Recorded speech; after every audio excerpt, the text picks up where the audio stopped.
For more on the commodities market now, we're being joined by Desola Simoni, one of the research analysts with Financial Derivatives Company. Hello, Desola. Good morning. Thank you for joining us. It's a holiday here today. I know you in the UK, you are not observing any holiday. Hi, Jimmy. Thank you for having me. Today is just another hot summer day. No holidays here at all. I know. All right, so we're talking about oil. That's the hot story at the moment. OPEC Plus have agreed to increase oil production by 2 million barrels per day starting August till December 2021, prompting a slide in global oil prices. In fact, Brent is currently below $70 for the first time in more than a month. I mean, aside from this OPEC Plus Pact, what are the factors are you seeing there driving oil prices at the moment? And where do you see oil prices going forward? Thank you for that question, Chimize. So, like you mentioned, the OPEC Pact, which was agreed on over the weekend, to increase production by about 400,000 barrels per day from August up until September, bringing the cumulative to around 2 million barrels per day is one of the factors. But we're also seeing rising coronavirus cases in key economies. We're seeing rising coronavirus cases in Europe and in Asia. For example, in the UK here, over the weekend, I think we saw on Saturday or Sunday, we saw one of the highest rates of new coronavirus cases in a day, around 50,000 or 52,000 new infections in one day. So this kind of rise in infections, particularly the Delta variant, is stoking concerns that there may be some, reimposition of some new restrictions, which may, slow down the pace of economic recovery and slow down oil demand growth. Also, we are seeing a stronger dollar. Usually when the dollar strengthens against a basket of other currencies, we see that commodities denominated in US dollar are less attractive to holders of these other currencies. So these factors are what is contributing to the slide in oil prices. But I think myself and other analysts, we are a little bit confident that because of the vaccination is going at pace, we think that oil demand will be a little bit resilient. I expect that even though we are expecting more oil from OPEC coming on the market, we still feel that the market will be undersupplied in the near to medium term and prices will remain elevated. Okay, well, but higher global oil prices is lifting U.S. gas prices, which is driving U.S. inflation. As a matter of fact, U.S. inflation for June spiked to 5.4%, the highest since August 2008. What is the implication, of this for the U.S. Monetary policy, and how will this affect emerging and frontier markets, such as Nigeria?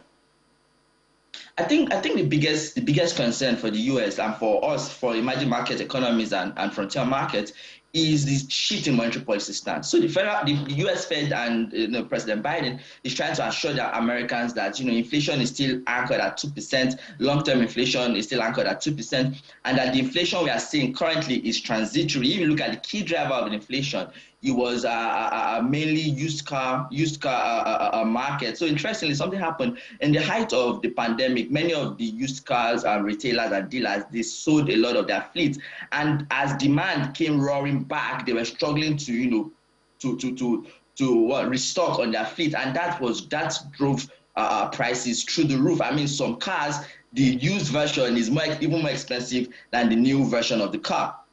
So the US Fed and President Biden are of the view that this inflation is transitory and it will taper down towards the end of the year. But the key question is, if inflation does not remain anchored at 2%, if businesses and individuals expect that inflation would perpetually increase, then that would change the inflation expectation, and that would lead to long-run inflation, and that would then affect U.S. monetary policy. Currently, the U.S.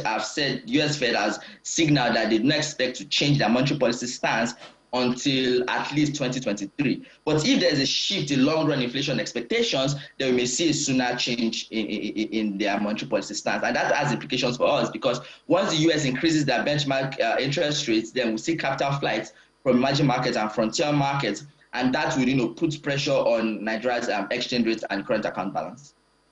Yeah, so having seen OPEC easing production quotas, Nigeria's oil production quota has increased from 1.4 million barrels per day to about 1.8 million barrels per day. Well, that will start in August. So what is the implication of this development for Nigeria's government revenue?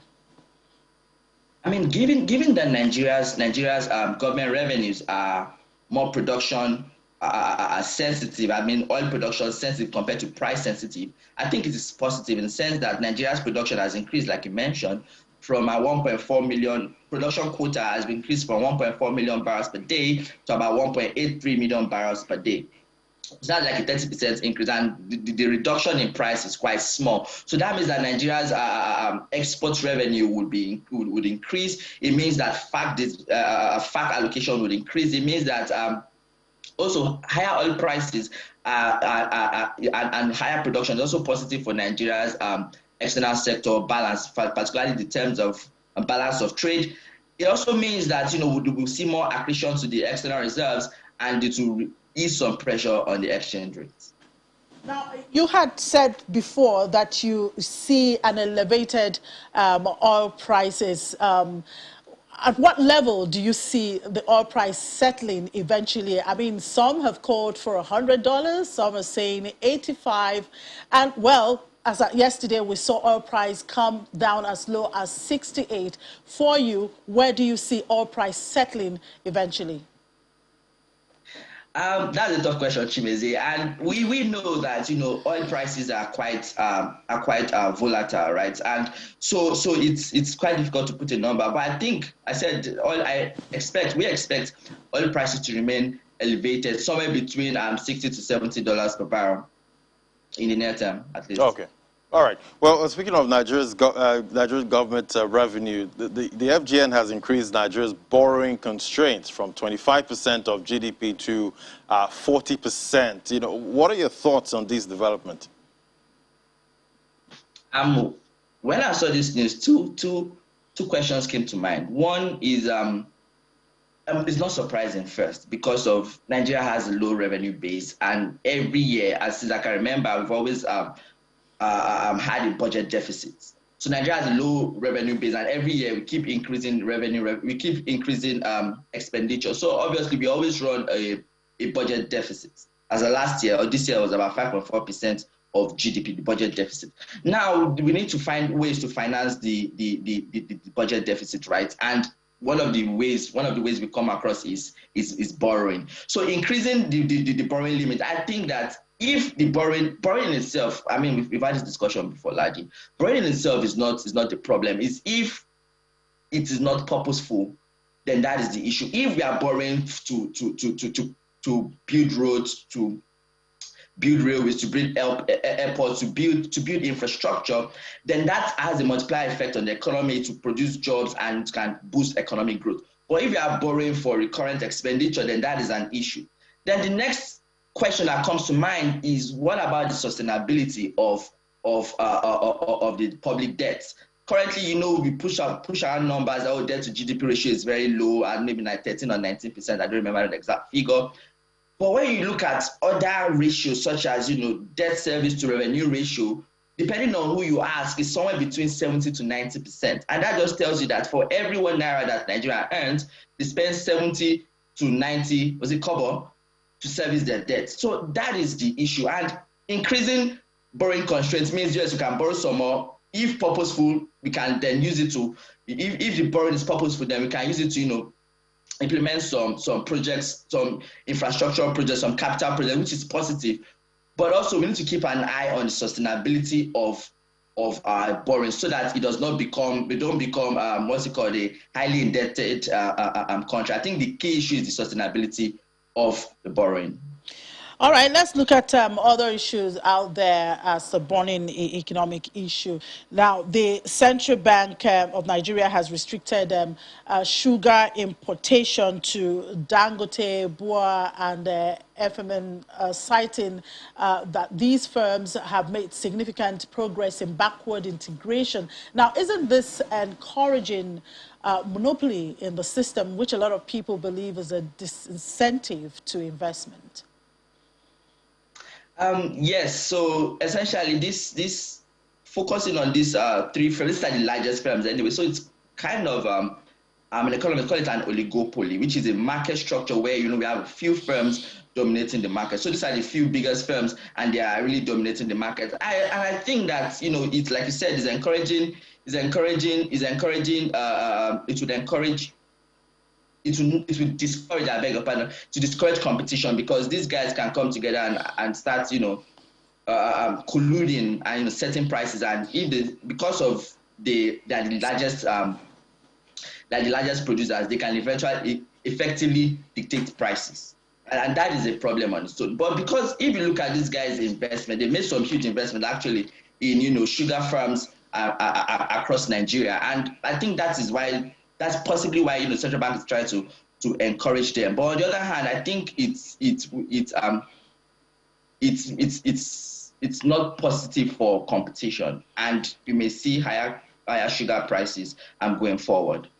All right, but on a similar note, the FGN has approved a 6.15 billion naira subsidy for the first batch of 1.2 million farmers. What is the implication of this development on the agric sector?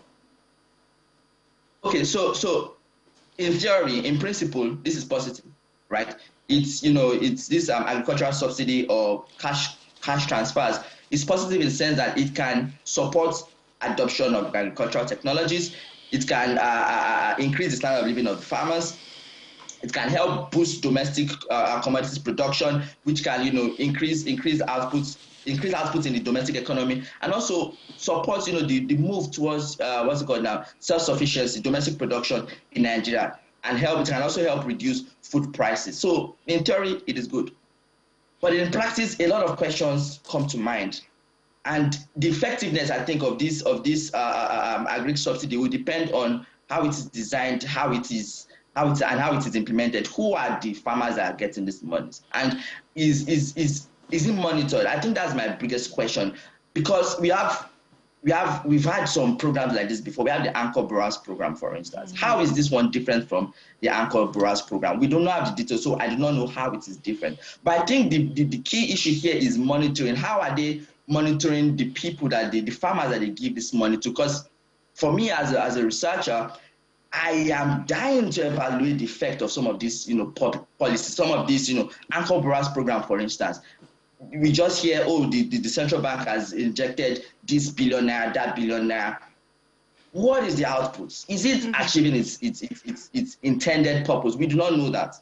Mm-hmm. So I think that's the key issue: monitoring and evaluation of these policies, if they're actually working. If they're working, fine, let's encourage them. But if they're not working, let us scrap them and move on to other things. I think that's the key issue. Anyway, interestingly, we will be speaking to someone in the industry, a farmer, to tell us if she has benefited, from some of these programs that the government have been putting out in the agric sector. But before we let you go, Desola, talk us through price developments in the domestic commodities market. Of course, we'll see our Muslim brothers are celebrating today. A lot of activities out there, and of course, we expect that most of these commodities might probably spike. How might the current headline inflation rate of 17.75% factor into, of course, the MPC decisions next week? Wow, that's like 3 or 4 questions in one. Anyway, so if you look at the slides, Chimeze, and you'll see that almost all the commodities are red and pointing upwards. So we are seeing a sharp increase in the price of most domestic commodities. For instance, if you look at tomatoes, price of tomatoes have jumped 140% for a 50 kg basket, I beg your pardon, to 60,000 naira. The price of sugar has also jumped 21% to 22,950. We also have peppers, which have jumped 17%. Part of it is, extra demand coming from the Muslim festivities. I mean, Nigeria, about 51% of the population is Muslim. So imagine all of that demand hitting the market at once. Yeah, that's possibly why we are seeing the jump in prices. But also, we are seeing the rise in insecurity. I mean, it is now very difficult or costly to bring some of these products, some of these commodities that are grown in the north or in the middle belt down to the south. And that is also part of why we are seeing this spike in prices. Regarding inflation, for the past 3 months now, surprisingly, inflation has been trending downwards, currently 17.7%, like you mentioned, but it still remains elevated. And I think it's one of the critical considerations for the central bank at the Monetary Policy Committee meeting next week. But in addition to that, there are also many other issues that they need to consider: the economy, the growth, unemployment rates, the exchange rate, and many other issues. So I think that all of these issues are going to be factored in together and not All just right. inflation. But inflation, I think, is giving some support at least that there's no urgent need to increase the benchmark interest rate as other African countries are doing at the moment. We'll see how that goes, Desola. All right. Thank you very much for your time. Thank you for having me. We'll take a break, and when we come back, we'll look at the agri sector and the drivers of food inflation in the country. This is Business Morning. Keep it here with us.